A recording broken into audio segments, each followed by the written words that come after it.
Mohon maaf bagi sebagian dulur-dulur, mungkin audio pada video ini hanya bisa terdengar dengan menggunakan headset. Kriminalitas ini cerminan dari peradaban masyarakatnya. Itu berlaku tidak linear, tidak datar, tidak dalam satu skala ketika globalisasi sudah menjadi mainstream. Karena globalisasi maka yang disebut Indonesia sudah bukan asli Indonesia karena sudah dimasuki oleh berbagai macam kepentingan, nafsu, keserakahan dan intervensi-intervensi termasuk adu domba. Di dalam masyarakat kita sebenarnya tidak pernah ada adu domba. Yang ada adalah Anda diadu domba. Densus saja itu ada 2 kelompok. Dan itu lambat atau cepat itu akan ada pergolakan. Teroris yang ada di Indonesia sekarang, kelompok-kelompoknya juga ada 2 kelompok yang mereka bertentangan satu sama lain. Saya mempelajari semua peta-peta itu dan saya sangat bersabar insya Allah sampai hari ini untuk tidak memanfaatkan apapun kecuali mempelajari peta demi untuk mencari cara untuk menyelamatkan semuanya satu sama lain. Indonesia ini jagoan pluralisme, jagoan rukun. Di Jombang itu ada gereja tertua di Pulau Jawa. Orang Nasraninya sekitar 140, orang Islamnya sekitar 140.000, 14.000. Dan tidak pernah terjadi konflik sedikit pun sekian abad lamanya. Jadi tidak benar kalau orang Islam di Indonesia tidak toleran. Mereka sangat akomodatif. Kita diadu domba, Anda ini diadu domba supaya rapuh, supaya gampang dirampok. Maka satu-satunya pertahanan adalah Anda tidak menomorsatukan keduniaan tapi menomorsatukan Allah Subhanahu wa taala sehingga Anda tidak bisa diadu domba. Jadi masalahnya bukan adu domba, masalahnya Anda jangan bisa diadu domba karena adu domba akan terus-menerus. Semua berita-berita yang di medsos itu aslinya 80% itu memang niat adu domba. Saya tidak bisa ngomong terang-terangan sampai ke tingkat yang teknis ya. Tapi pokoknya awakmu nanti Maya belajar keseimbangan dan tidak akan terpancing untuk melakukan sesuatu yang curang, sesuatu yang sifatnya sepihak, sesuatu yang sifatnya tidak menguntungkan kebersamaan nasional kita bersama. Dan saya bersyukur Pak Dandim, bangsa Indonesia ini nasionalismenya tuh tidak bisa dilunturkan oleh keadaan apapun. Melarat atau kaya apa itu nasionalis. Yang luntur itu makin ke atas, makin kelas menengah, makin elit, makin luntur. Tapi nek rakyatnya ojo khawatir. Melarat atau kaya apa nek Indonesia dinyek itu berangkat. Cinta sama Indonesia, cinta sama Islam, cinta sama Kanjeng Nabi itu wis pol. Masih teler, masih mabuk. Ono wong ngenyek Kanjeng Nabi, celure. Masih teler itu, gitu. Masih pas teplek, gitu. Tapi nek Islam dinyek, Indonesia dinyek.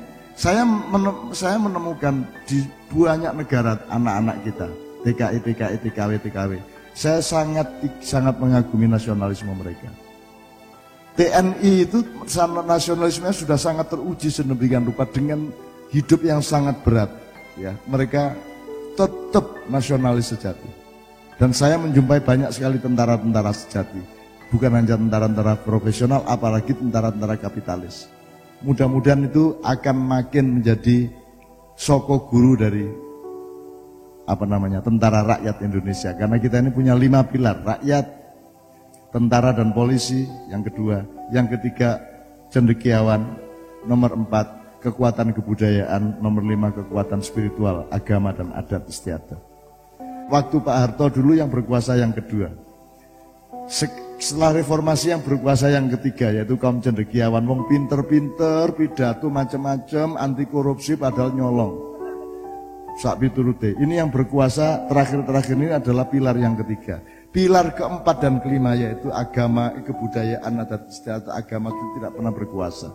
Dan yang dilupakan adalah yang keempat lima ini. Yang kita bangun sekarang yang keempat kelima. Yang dibangun maknya adalah yang keempat yang kelima yaitu menghargai kebudayaan pribumi sejati yang ada dalam sejarah Indonesia, kemudian disambung dengan spiritualitas kepada Allah Subhanahu wa taala. suatu hari kekuatan rakyat yang utama adalah pada yang keempat dan kelima, dan karena rakyat sendiri mewakilkan kekuasaannya kepada yang pertama atau yang kedua atau yang ketiga, keempat dan kelima. Yang belum pernah memimpin Indonesia itu yang keempat dan kelima. Tapi di Ma'iyah yang berkuasa adalah yang kelima dan empat. Maka rakyat akan sangat kerasan dalam Ma'iyah. Melarat atau kaya apa tetap seneng hati ini. Jadi melarat itu ya sedih, ya gak enak, tetapi tidak nomor satu gitu. Sing luwih nikmat itu adalah kerukunan, kebahagiaan, kejujuran di antara kita. Tidak berarti melarat itu terus disembah-sembah, sing enak itu melarat rek. Ya gak. Tidak primer sugih atau tidak sugih. Melarat itu tidak primer. Yang primer itu adalah Anda urip bener, urip nikmat satu sama lain, saling mengamankan satu sama lain. Maka itu yang dipanggil oleh Allah di Al-Quran. Allah di Quran tidak pernah mengatakan ya ayyuhalladzina aslamu, ya ayyuhalladzina al-ghaniyun, yang ada adalah ya ayyuhalladzina amanu. Orang-orang yang selalu dianjurkan dan didorong untuk saling menciptakan rasa aman satu sama lain, antar kelompok, antar golongan, antar manusia, antar apapun saja, saling mengamankan satu sama lain. Dan itulah harapan kita ke depan. Maka Ma'iyah tidak pernah membenci kelompok apapun, dan Ma'iyah membiarkan anggotanya untuk aktif di tempatnya masing-masing. Sing NU mau gak masalah, tentara polisi gak masalah, asal awakmu nggawa kebenaran yang kita pelajari di Ma'iyah. Kon tukang ojek gak masalah, tapi ojo ngersul dadi tukang ojek, nikmatono dadi tukang ojek. Kon dadi apa jenenge tukang apa wis kuli gak masalah. Lah rumah samu kon iku gak pelajari uripku. Lah rumah samu aku tau dadi apa rek. Kon rada sinau uripku titik-titik ngono lho. Cek ro nek aku iki jan iki yo mek kere. Dan aku tidak menderita sebagai kere, tidak menderita. Aku nyambut gawe. Yang kasar pun saya pernah nyambut gawe, yang paling kasar pun saya pernah. Tapi saya nggak akan cerita soal itu. Saya merespon beliau dengan pikiran-pikiran yang positif itu. Mudah-mudahan anak-anak Ma'iyah ini akan menjadi pembangkit dari zaman yang baru. Ma'iyah akan tidak hanya merubah zaman, tapi mereka akan menciptakan zaman yang baru. Nek arek-arek sing merintah Indonesia kayak sampean-sampean insyaallah nyolongnya yo gak nemen-nemen. Aku gak ngomong gak nyolong, tetep ono siji loro ya. Kon sedina suci terus gak ana ya ono ngentut-ngentute, ya toh. Tapi wudu meneh lak ngono ya. Ngono rek. Urip itu ada kotornya dikit-dikit. Ono wong kok wangi terus berarti dudu uang iku mesti minyak wangi. Nek wonge mesti apa rek? Apek, kecut, badek, apa meneh lebus. Bayangkan Pak kayanya Indonesia, bau saja. Kalau bahasa Inggris kan bad smell, good smell, that's all. Ya toh? Nek cara Jawa lo ya Allah, pesing, badek, kecut, tengik, sangit, apa nek? Banger, siji meneh banger. Lu ngono kok gak gelem dadi wong Jawa, kok kepengin dadi wong Arab, kepengin dadi wong Barat, itu karepku ya apa? Wis enak sugih malah melarat kon. Gitu loh. Kita tuh kaya raya apa saja. Tanah kita ada, tanah di dunia yang isinya sekaya tanah Indonesia, enggak ada. Tapi kita menyia-nyiakannya. Kita tidak punya istiqomah nilai-nilai, sehingga akhirnya kita menjadi budak di negara sendiri. Kemarin saya diskusi buku saya 30 tahun yang lalu di KPK. Gelandangan di kampung sendiri. Dan Anda jangan mau jadi gelandangan di kampung sendiri. Meskipun Anda tidak perlu jadi tuan di kampung sendiri. Karena Anda tidak akan pernah memperbudak siapapun. Orang Jawa, orang Indonesia tidak pernah menjajah siapapun. Tidak ada ceritanya. Mojopahit tidak menjajah siapa-siapa. Mojopahit itu ngerangkul. Dijadikan satu samrat namanya. Samrat itu koalisi kayak ASEAN dulu. Jadi Mojopahit itu kayak ASEAN itu. Bareng-bareng. Gitu. Tidak pernah ada penjajahan-penjajahan. Jadi awakmu yo ojo njajah. Wong Jawa iku mangku. Kok ngandut nek kok mangku. Gitu ya.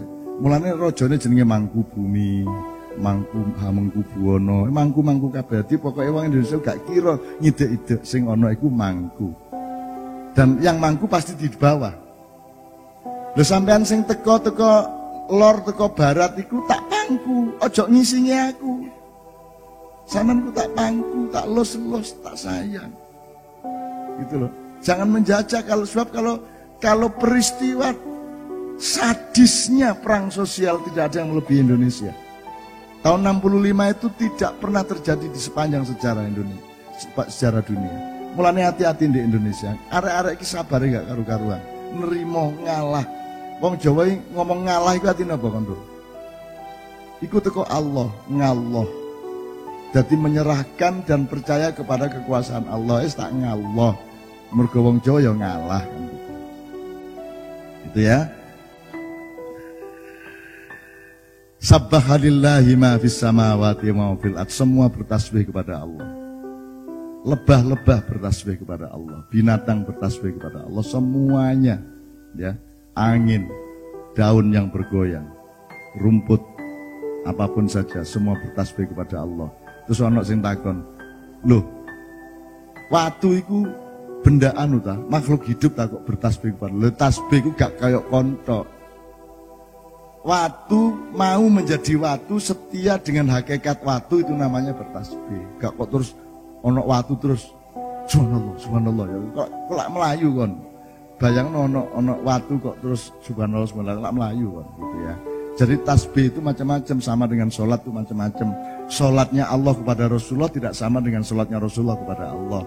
Cintamu kepada anak tidak sama dengan cinta anak kepadamu, bentuknya, betul enggak? Kamu cinta sama anak, mau gendong, terus kon cinta karo ibumu kok gendong-gendong nganggo apa jenenge? Sewek ya gak mungkin. Cinta bapakmu kok gendong nganggo sewek. Lak keplekang dhewe kon musuh bapakmu. Kan gitu ya. Jadi dari teman-teman sekalian di Ma'iyah, mudah-mudahan Anda dibimbing Allah betul untuk punya bekal membangkitkan kembali Indonesia menjadi Indonesia yang sejati. Jati itu ngendek Gresik Pak Bupati sing jenenge Jati pirang desa ndek kene. Karena di seluruh Pulau Jawa orang membuat nama desa itu berdasarkan nama pohon. Mayoritas. Pokoknya nek gawe jeneng di Jawa iku ana filosofine kabeh, ana hikmahe, ana anune kabeh. Ojo anakmu kok jeneng Cikrak, Kawan, ngono iku ngawur ae. Ana anakmu jenenge Mister Sutang, Sutangmu iku ta gitu. Jadi kata yang paling populer dan paling dipilih oleh orang Jawa untuk memberi nama desa adalah pohon jati. Jadi sing paling akeh jeneng jati rek. Jati Waringin, Jati Ngaleh, Jati Barang, Jati Roto, Jati paling akeh. Jati Sari, ya. Nomor loro Tanjung, nomor 3 Mojo. Itu tidak ada yang pernah mempelajari. Semakin engkau mengenal sejarahmu, semakin engkau bisa membangkitkan masa depanmu. Apa sebabnya? Kenapa kok Jati dipilih nomor 1? Karena orang Jawa itu sangat memperhatikan dan menomorsatukan kesejatian hidup. Maka pohon-pohon itu diberi nama berdasarkan hakikat yang ditangkap oleh orang Jawa. Pohon yang paling awet, paling kuat, dan paling lama usianya adalah jati. Itulah yang paling sejati, maka disebut jati. Itu temenan deh. Nek gayam itu adalah kudune setiap kota ono akeh pohon gayam karena dia yang paling mampu menyerap polusi, knalpot, asap dan seterusnya. Gitu. Mempelajari pohon tok aja bisa memperindah kabupaten kita. Alang-alang, ojo diremeno alang-alang. Jenenge alang-alang ku ben mergo dia itu tolak bala. Maka jenenge alang-alang, ngalang-alangi lek jelas. Ngono, dadi kon niku nek wedi disandet wong nandura alang-alang sing akeh. Iki dipelajari, maksud saya bukan sedang mengklaim atau mengajari, ndak. Disinauni kok masa silam itu disinauni. Jantung hati itu jati, jantung hati, jati. Maka ketika orang-orang itu terputus kepala dari badannya, Sunan Kalijogo menyambungnya dengan serpian kayu jati, tidak dengan terem besi atau mangga. Karena kalau ingin mencari kesejatian diri harus ada harmoni dan keseimbangan antara kepalamu dengan dadamu, antara badanmu dengan kepalamu, antara pikiranmu dengan hatimu. Kon gelut terus atine musuh pikirane. Kapan kon mendapatkan kesejatian? Harus mencari cara, ilmu dan apapun saja yang membuat harmonis antara pikiranmu dengan hatimu. Itu surat An-Nur ayat 31. Pelajari. Indonesia ini sekarang tidak punya misbah. Dia hanya punya miskah. Dan zujajahnya kacau balau. Mesti cacat. Ini negara cacat. Bangsanya bisa menjadi cacat kalau diteruskan seperti ini. Ya, nek kon kepengin takon temenan, ono sing tak kandhani, tak ceritani sing dawa. Tapi bengi iki aku sakno arek-arek wis melarat dikai sing macam-macam sakno. Itu kan diwan mikir sing abot-abot cak kabotan cak aku iki utang gak bayar-bayar. Itu ya. Jadi alhamdulillah sampean delok Pak Bupati, arek-arek iki lho sampai jam 3 tahan lho mikir temenan. Sampean gak optimis nang Indonesia. Pak Perwira Polisi, Mas, ini anak-anak makyahan sampai jam 3 itu khusyuk berpikir. Di mana di muka bumi yang lain ada anak-anak ribuan berkumpul berpikir serius dengan niat yang tulus, dengan cinta kepada Allah, dengan cinta sesama rakyat yang luar biasa, tahan berjam-jam, gak ngoyo, gak ngombe. Ya apa uga tiga optimis nang Indonesia iki ya apa? Ya apa? Oh, buktine kayak ngene kok. Oh, arek cilik-cilik iki. Takone masalah cerdas-cerdas gak karu-karuan. Ini ya, bismillah ya, oke. Hidup ini bukan apa tantangannya. Hidup adalah bagaimana kamu mengatasi tantangan. Betul enggak? Hidup bukan bagaimana istrimu, tapi bagaimana menikmati apa adanya istrimu itu. Wong wedok yang ngono jadek nage-nage wong lanang sampe ngene-ngene gak sik sak ono arek iku dinikmatono. Apa guyang-guyu? Ya Allah bahagiane arek-arek ya Allah. Ya Allah sampean mlebetaken swarga kabeh. Sampeyan nampiraken rokok titik. Cek ro nikmate swarga, nek sampean gak ro neraka, gak ro nikmate swarga. Mulane penting mlebu neraka iki. Seneng aku. Arek-arek pokoke tak banting-banting. Kon nek gak biasa banting-banting kon gak tahan banting. Dan bangsa Indonesia adalah bangsa yang paling tahan banting di seluruh muka bumi. Ojo wani-wani kon karo arek-arek. Ya, iki tahan banting pol, didek-idek lho gak mate. Dan itu salah satu cara Allah ya. Kamu jangan benci siapapun karena kalau kamu terlalu membencinya, maka ada kans bahwa kamu akan sedalam itu pula mencintainya. Kan begitu. Jangan terlalu mencintai juga karena kamu akan membenci sedalam itu juga. Biasa-biasa saja, cinta-cinta gitu aja. Api-api ojo kapien. Wong Jawa iki kapien iki. Kapien sembarang dikekno, monggo Mas, monggo Mas, monggo Mas. Nono Cina melarat sakno. Sing kudune melarat niku kula, lha ngono. Sakno Cina kok becak, ngono to kan? Ya apa wong Jawa saking apike masyaallah, kapien kon niku ayo apik tok ae jar kapien nemen-nemen gitu ya. Gitu ya. Ya.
Assalamualaikum, selamat datang di Babbling Ma'iyah.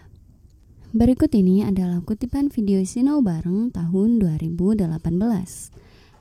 Dan inti dari kutipan video Sinau Bareng kali ini adalah Mbah Nun merespon apa yang disampaikan oleh pembicara sebelumnya. Dan sebatas yang dapat kami tangkap, kurang lebih beginilah respon yang Mbah Nun tawarkan. Pertama-tama, Mbah Nun ngendiko bahwa kriminalitas itu adalah cerminan dari masyarakatnya. Itu berlaku tidak linier, tidak datar, tidak dalam kasus skala ketika globalisasi sudah menjadi mainstream. Karena globalisasi, maka yang disebut Indonesia sudah bukan asli Indonesia. Karena sudah dimasuki oleh berbagai macam kepentingan, nafsu, keserakahan, dan intervensi-intervensi termasuk adu domba. Di dalam masyarakat kita sebenarnya tidak pernah ada adu domba yang ada adalah Anda diadu domba. Hanya sebatas yang dapat kami tangkap pada kalimat Mbah Nun tersebut, maka kurang lebih mungkin maksudnya adalah globalisasi akar dari segala macam perkara. Dan karena globalisasi, maka atmosfer masyarakat sudah tidak lagi seperti sedia kala, sehingga kita tidak lagi menjadi diri kita atau kita telah kehilangan jati diri kita. Bahkan sekarang hingga ke pelosok-pelosok desa sudah terjamah oleh globalisasi, sehingga masyarakat desa pun mulai tercemari oleh globalisasi. Dan salah satu akibat dari globalisasi adalah kriminalitas yang semakin tinggi, karena kita sudah bukan menjadi diri kita. Bahkan dengan adanya globalisasi, maka tujuan hidup kita pun menjadi berubah.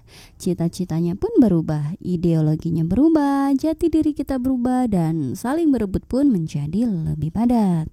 Bahkan kita menjadi saling sikut, saling kisruh, saling berebut, hingga akhirnya saling tuding dan saling mengadu domba oleh karena atmosfer kekisruhan maupun intervensi dari luar. Pokoknya apapun saja mereka lakukan untuk dapat membenturkan penghuni rumah agar kita saling sibuk bertikai. Kemudian di saat penghuni rumahnya sudah saling sibuk bertikai, maka dengan demikian penjajahan yang berkedok globalisasi pun dapat dengan leluasa menjarah seisi rumah. Maka garis besarnya adalah globalisasi adalah akar dari segala macam perkara. Bahkan bisa jadi mungkin saja globalisasi adalah bentuk dari penjajahan versi modern. Pointer selanjutnya adalah intinya Mbah Nun mengungkapkan bahwasannya Indonesia sebenarnya adalah jagoannya rukun, jagoannya toleransi. Namun, kenapa seolah-olah sekarang keberagaman itu menjadi persoalan? Padahal sudah sejak dulu keberagaman sama sekali bukan masalah. Kemudian Mbah Nun memberikan contoh-contohnya bahwa di Jombang itu ada gereja tertua di Pulau Jawa. Orang Kristennya sekitar 140 dan orang Islamnya sekitar 14.000. Dan sejak dulu tidak pernah ada sedikit pun konflik antara mereka. Bahkan tidak hanya itu, berapa banyak masjid yang berdampingan dengan gereja di Indonesia, dan selama berabad-abad tidak pernah ada gesekan antara mereka. Artinya sesungguhnya Indonesia adalah jagoan toleransi. Maka tidak perlu ajari orang Indonesia untuk bertoleransi, karena faktanya adalah rakyat Indonesia amat sangat toleransi.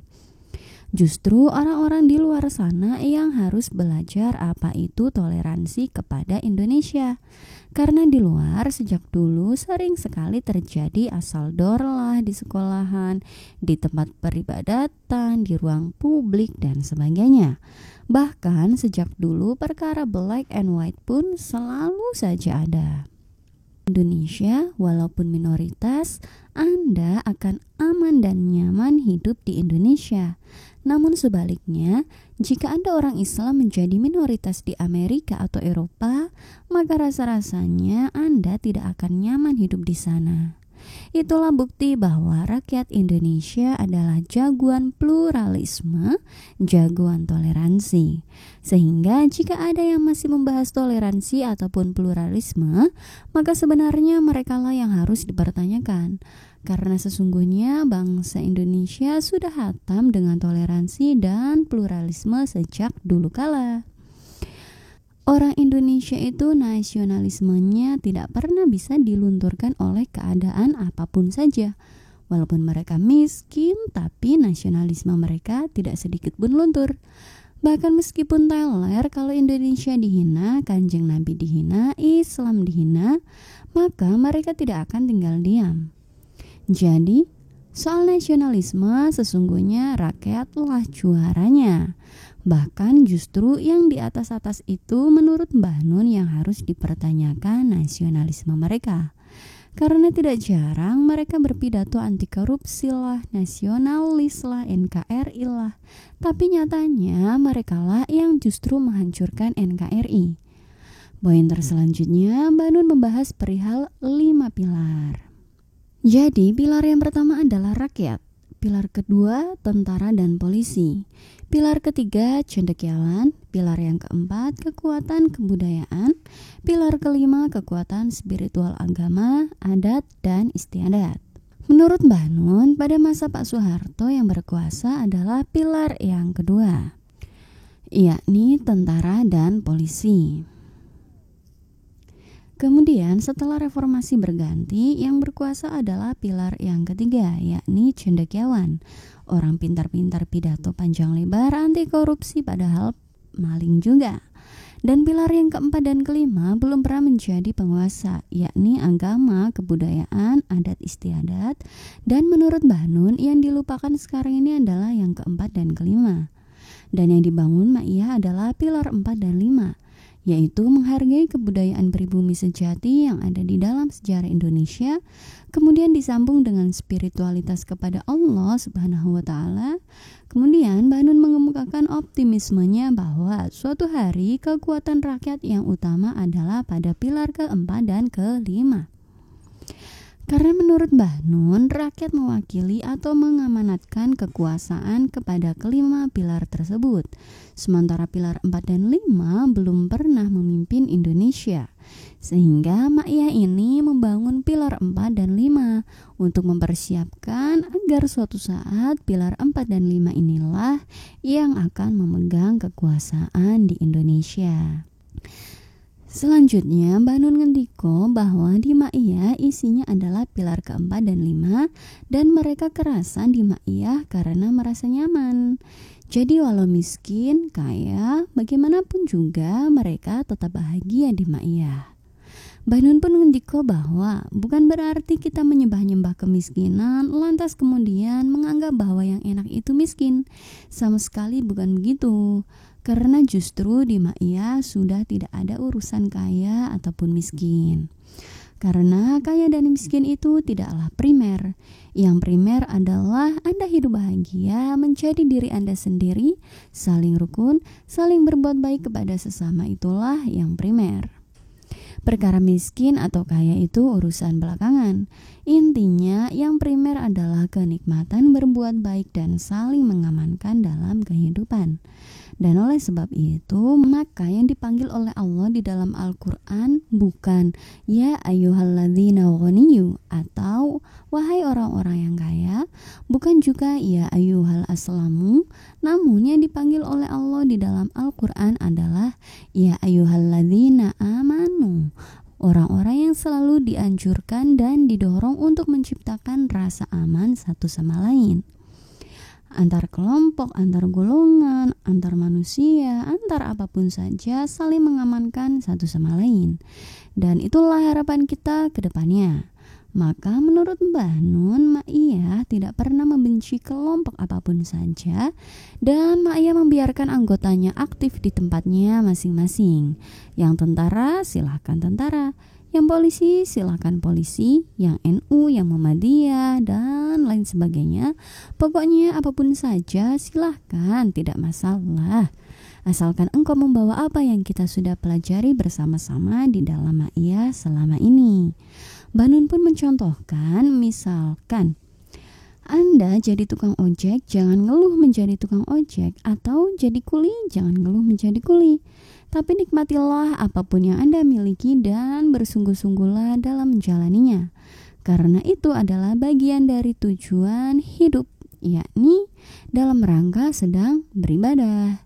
Selanjutnya, Mbah Nun pun beroptimis yang intinya bahwa generasi ma'iyah adalah pembawa zaman baru yang insya Allah akan membuat Indonesia menjadi lebih baik dari generasi-generasi sebelumnya. Karena menurut husnudzon dari Mbah Nun, kalau Indonesia kelak dipimpin oleh orang-orang seperti Anda, maka insya Allah nyolongnya juga tidak parah-parah banget. Artinya menurut Mbah Nun tidak mungkin bisa 100% bersih. Namanya orang hidup itu, sehingga salah pasti ada, maka tidak ada orang kok suci terus, namun yang penting adalah wudhu kembali. Kurang lebih begitulah sedikit gambaran pointer atau ulasan dari video ini. Dan sebenarnya masih ada banyak hal yang Mbah Nun sampaikan, namun setidaknya ulasan berikut tadi semoga sedikit menggambarkan dan sedikit menambah referensi. Oke dulur-dulur, sampai di sini dulu ya ulasan atau pointernya. Sebenarnya masih ada begitu banyak hal yang dapat kita pelajari bersama dari kutipan Sinom Bareng pada video ini. Ulasan, pointer, atau rangkuman yang kami ungkapkan itu hanya sedikit gambaran saja. Dan semua yang kami ungkapkan itu bukanlah sebuah kebenaran, hanya saja semoga dapat sedikit menambah referensi. Mohon maaf atas semua kelemahan sudut pandang kami, matur suwun dan sehat selalu saudaraku. Wassalamualaikum.